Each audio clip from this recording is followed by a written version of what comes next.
അപ്പൊ ഗൈസ് എന്തൊക്കെയുണ്ട് വിശേഷങ്ങള്? നമ്മുടെ ഈ ബാത്റൂമിൽ വന്നേക്കുന്നത് പറഞ്ഞാല് ഈ ഒരു പോർഷനാണ് നമ്മുടെ വാഷ് ബേസിൻ ഏരിയ വന്നേക്കുന്നത്. ഇവിടെ ഒരു 60 സെന്റിക്കാണ് വാഷ് ബേസിൻ കൊടുത്തേക്കണത്. വാഷ് ബേസിന്റെ സെന്റർ വരാൻ പാകത്തിന് സിംഗിൾ കോക്ക് സ്റ്റോപ്പ് കോക്കാണ് വെച്ചേക്കണത്. നമ്മുടെ വാഷ് ബേസിന്റെ കൺസീൽഡ് ഷവർ കോക്ക് വെച്ചേക്കണം. ഷവർ കോക്കിൽ സ്റ്റോപ്പ് കോക്ക് തന്നെ പറയണം. ഓക്കെ.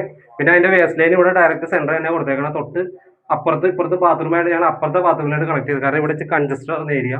പിന്നെ നമ്മൾ ഇതിന്റെ ഒരു 80 സെന്റിക്ക് നമ്മൾ ഇവിടുത്തെ ക്ലോസറ്റ് കൊടുത്തേക്കാണ്. ക്ലോസറ്റിന്റെ ലെഡ്ജ് വാൾ കിട്ടും. അപ്പോൾ ലെഡ്ജ് വാളിന്റെ സൈഡിലായിട്ടാണ് വാഷ് ബേസിന്റെ കൗണ്ടർ കബോർഡ് വരുന്നത്. പിന്നെ ഈ ഒരു പോർഷൻ ഇങ്ങോട്ട് വാഷ് ബേസിന്റെ ക്ലോസറ്റ് ഇപ്പുറത്തേക്ക് ഈ ഒരു പോർഷൻ നമുക്കിവിടെ ഗ്ലാസ് പാർട്ടീഷൻ വരുന്നതാണ്.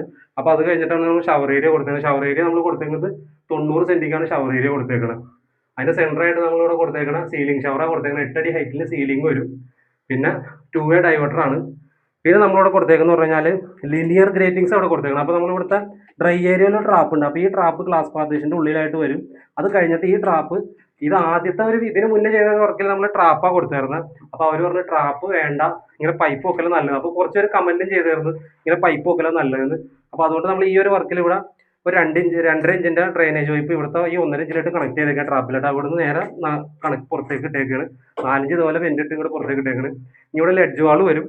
പിന്നെ ലെഡ്ജ് വാളിന് ശേഷം നമുക്ക് ബാലൻസ് ബാക്കി കാര്യങ്ങൾ ക്ലോസ് പിടിപ്പിക്കാൻ നേരത്ത് അടുത്ത വീഡിയോ ഒക്കെ ആയിട്ട് നമുക്ക് വരാം. അപ്പോൾ ആദ്യമായിട്ട് കാണുന്നവരൊക്കെ നമ്മളെ സപ്പോർട്ട് ചെയ്യാം. പിന്നെ ഈ ചെയ്ത വർക്കിൽ എന്തെങ്കിലും കാര്യങ്ങൾ തിരുത്താൻ തിരുത്താം. നമുക്ക് അടുത്ത വർക്കിൽ നല്ല അഭിപ്രായമാണ്, നമുക്ക് മാറ്റം വരുത്താവുന്നതാണ്. അപ്പോൾ ആദ്യമായിട്ട് കാണുന്നവർ സപ്പോർട്ട് ചെയ്യാം. Okay guys.